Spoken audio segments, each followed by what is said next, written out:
नमस्कार, जय श्री राम। मैं विपिन विश्वकर्मा आपका पुनः स्वागत करता हूं अपने YouTube चैनल पर। आज के इस वीडियो का टॉपिक रहेगा फिलॉसफी या दर्शन। तो हम में से ज़्यादातर लोग आसान जीवन ही चुनते हैं। आसान जीवन से मतलब है कि सब एक्सेप्ट कर लेना, कोई सवाल नहीं, कोई बवाल नहीं, सब ऐसा ही करते हैं, ये तो ट्रेडिशन है, सिस्टम ऐसा ही है। बस ये कहकर लोग सोचने से और मेहनत करने से बच जाते हैं। जैसा मेजॉरिटी करती है हम भी वैसा ही करने लगते हैं। मगर क्यों फिलॉसफी यही सिखाती है। फिलॉसफी हमें सवाल करना सिखाती है। सब ऐसा ही क्यों करते हैं, ये ट्रेडिशन कैसे बना, सिस्टम ऐसा ही क्यों है। आसान शब्दों में कहें तो किसी सोच के बारे में सोचना ही फिलॉसफी है, और आसान शब्दों में कहें तो ये सवालों के जवाब तलाशने की कोशिश है जिनके उत्तर या तो नहीं हैं या तो गलत लगते हैं। फिलॉसफी वर्ड दो ग्रीक शब्दों से मिलकर बना है। फाइलो मतलब प्रेम और सोफिया अर्थात ज्ञान। इस तरह फिलॉसफी वर्ड का मतलब हुआ ज्ञान से प्रेम, लव ऑफ विजडम। विकिपीडिया के अनुसार philosophy is a systematic study of general and fundamental questions concerning topics like existence, knowledge, mind, reason, language and value. It is a rational and critical inquiry that reflects on its methods and assumptions. Hindi में कहें तो philosophy एक तर्क संगत और गंभीर inquiry है जिसमें हम अपने विचारों को, तर्कों को और धारणाओं को परखते हैं। ये विषय जैसे अस्तित्व, ज्ञान, मन, तर्क, भाषा और मूल्य का व्यवस्थित अध्ययन है। मेरा पर्सनल ये मानना है कि फिलॉसफी मन को आज़ाद करने का एक तरीका है। ये हमें इंडिपेंडेंट थिंकर बनाता है। ये हमें रेडीमेड आंसर रटने की बजाय आंसर बनाना सिखाती है। ये सही गलत में फ़र्क करना सिखाती है, जिंदगी को मायने देती है, मेंटल स्ट्रेंथ और क्लैरिटी बढ़ाती है। अगर सीधे शब्दों में कहें तो ये फिलॉसफी हमें समझदार बनाती है। अब बात करते हैं कि फिलॉसफी शुरू कहाँ से हुई। फिलॉसफी की शुरुआत भारत, चाइना और मेनली ग्रीस से मानी जाती है। पहले बात करते हैं ग्रीस की। तो ग्रीस से वेस्टर्न फिलॉसफी की शुरुआत हुई। माना जाता है कि यहाँ 6th सेंचुरी के आसपास मिलिटस से फिलॉसफी की शुरुआत हुई। हिस्ट्री में इस शहर को फिलॉसफी की सिलिकॉन वैली भी माना जाता है।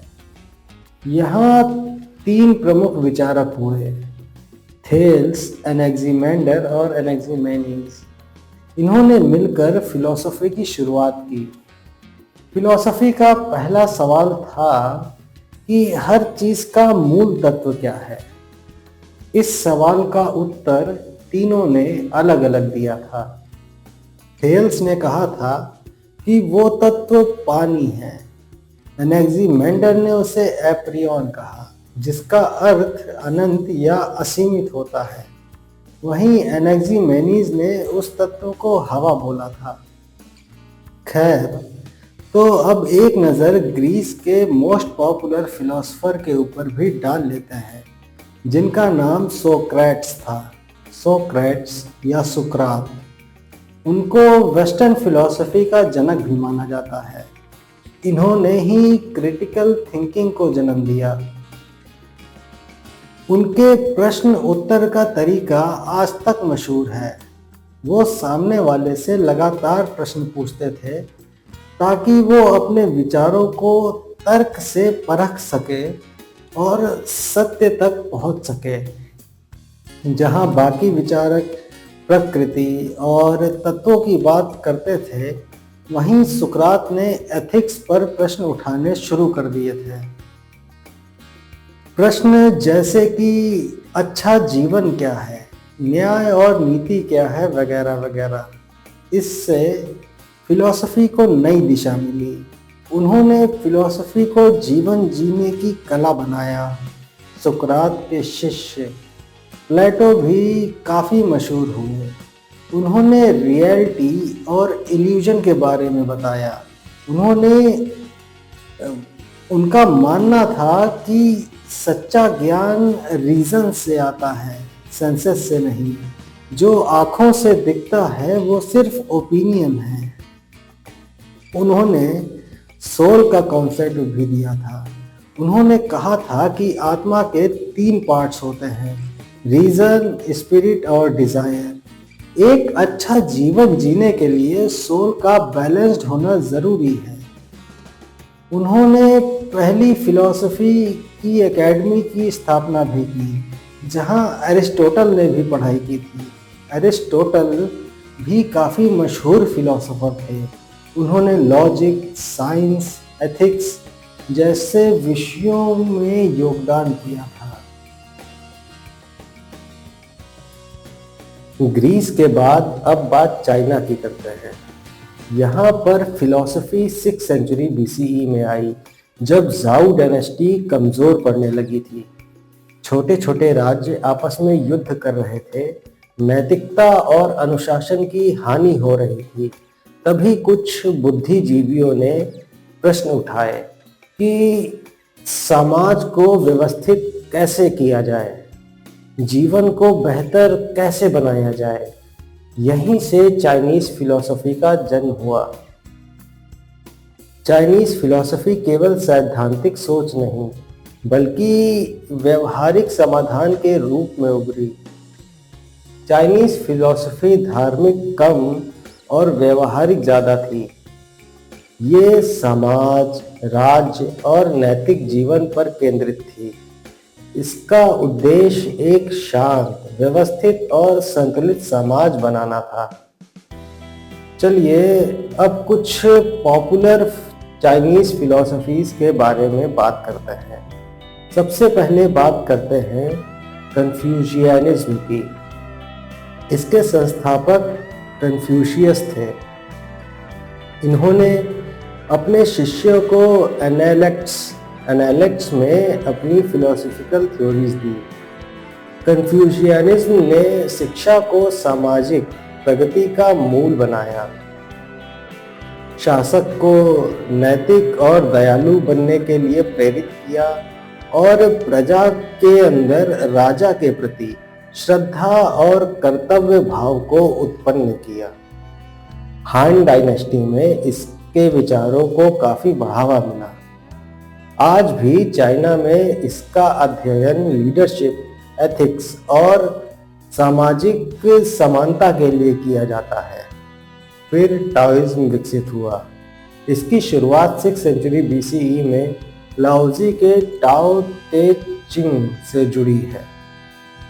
ये एक प्राचीन चाइनीज फिलोसॉफिकल ग्रंथ है।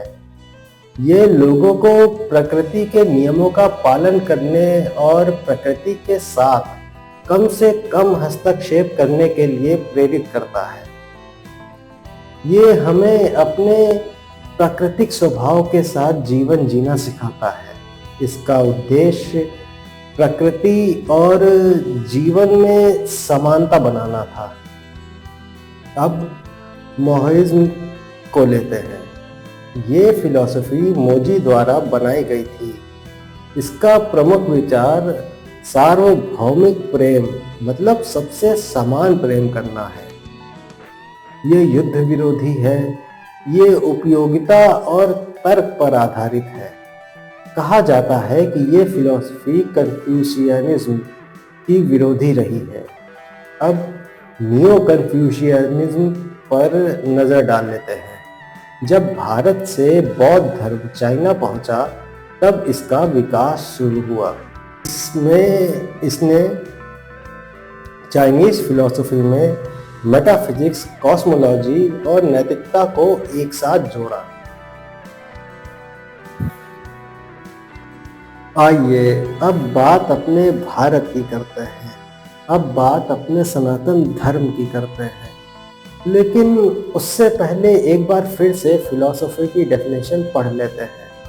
Philosophy meaning love of wisdom is the rational and systematic study of fundamental questions regarding existence, knowledge, ethics, reason and reality। अब इसे हिंदी में दर्शन क्यों कहा जाता है, ये मुझे समझ नहीं आता है। सनातन धर्म में दर्शन बहुत ही भारी शब्द है।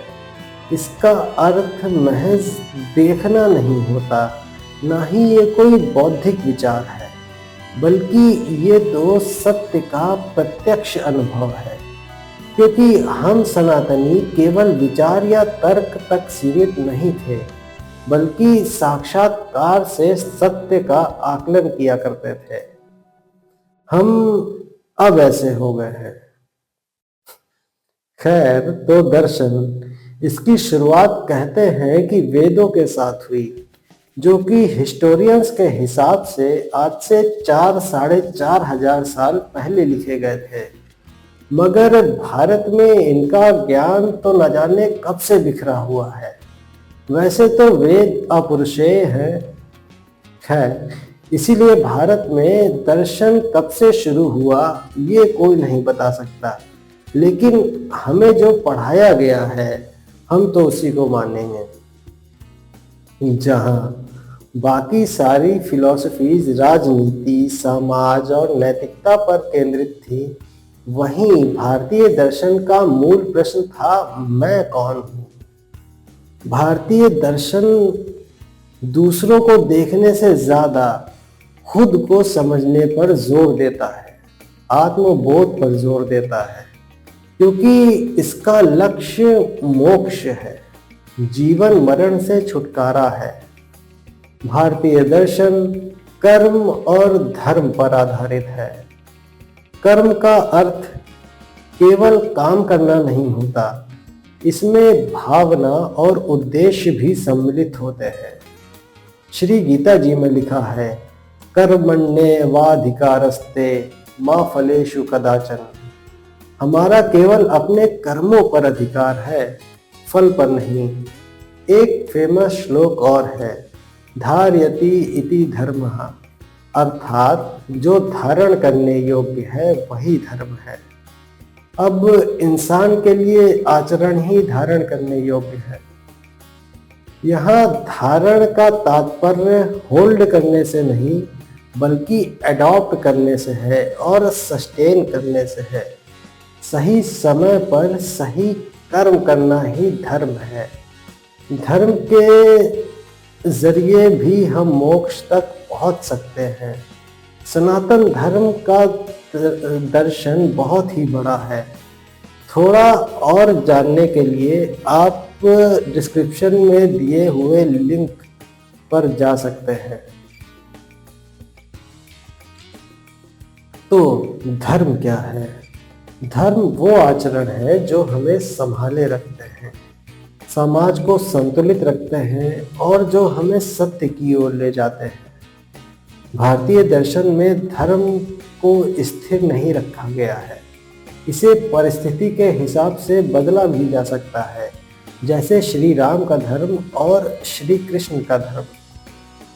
करने को तो हम कोई भी कर्म कर सकते हैं, पर धर्म हमें सिखाता है कि क्या सही है और क्या गलत है, हम क्या कर रहे हैं और हमें क्या करना चाहिए। धर्म हमारे कर्मों को दिशा देता है, ये हमें मोक्ष की ओर मोड़ देता है। और इसका मतलब पूजा पाठ या रीति रिवाजों से बिल्कुल नहीं है। खैर, फिर से भारतीय दर्शन पर आ जाते हैं। जैसा कि मैंने बोला, ये बहुत ही बड़ा विषय है। इसके कई अंग हैं। इन अंगों को बिलीफ के आधार पर बांटा गया है। आस्तिक दर्शन जो वेदों को मानते हैं, इसमें न्याय दर्शन, वैशेषिक दर्शन, सांख्य दर्शन, योग दर्शन, वेदांत आदि आते हैं। और दूसरा है नास्तिक दर्शन, जिसमें बौद्ध दर्शन, जैन दर्शन और चार्वाक है। भारतीय दर्शन मुख्यतः आत्मा, ब्रह्म और मोक्ष पर केंद्रित है। ये किसी तर्क या विचार पर नहीं, अपितु अनुभव पर आधारित ज्ञान है। मोक्ष के वीडियो का लिंक डिस्क्रिप्शन में है, आप लोग देख सकते हैं। तो आत्मा और ब्रह्म को संक्षेप में समझते हैं। उपनिषदों में ब्रह्म को सत्यम ज्ञानम अनंतम ब्रह्म से परिभाषित किया गया है। ब्रह्म सत्य है, ब्रह्म ज्ञान है और ब्रह्म अनंत है। ब्रह्म से परे भी एक सत्य है, जिसे परब्रह्म कहते हैं, जिसे शिव कहते हैं। परब्रह्म सर्वोच्च ब्रह्म है, जहाँ से हर ज्ञात और अज्ञात चीज उत्पन्न हुई है। ब्रह्म का बोध आत्मा से होता है। अब आत्मा क्या है? आत्मा स्वयं ही है, स्वयं ही आत्मा है। हम शरीर नहीं हैं, हम मन नहीं हैं। हम वो हैं जो शरीर और मन को अनुभव करते हैं। भारतीय दर्शन के अनुसार ब्रह्म और आत्मा एक भी हैं और अलग अलग भी। अद्वैत वेदांत ब्रह्म और आत्मा को एक ही मानता है और हम आत्मा या ब्रह्म को ज्ञान के जरिए अनुभव कर सकते हैं। द्वैत वेदांत ये कहता है कि ये दोनों अलग अलग हैं और हम भक्ति और सेवा से ब्रह्म तक पहुंच सकते हैं। तो इस वीडियो को अब यहीं पर ख़त्म करते हैं। मिलते हैं अगले वीडियो में। अगर आपको वीडियो अच्छा लगा हो तो प्लीज़ मेरे चैनल को सब्सक्राइब करिए, वीडियो को लाइक करिए, कमेंट करिए।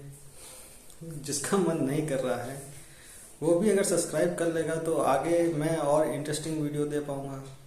और जो भी कमियां हो आप प्लीज़ मुझे कमेंट में बताइए, मैं कैसे अपने वीडियोस को और अच्छा कर पाऊँ। Thank you.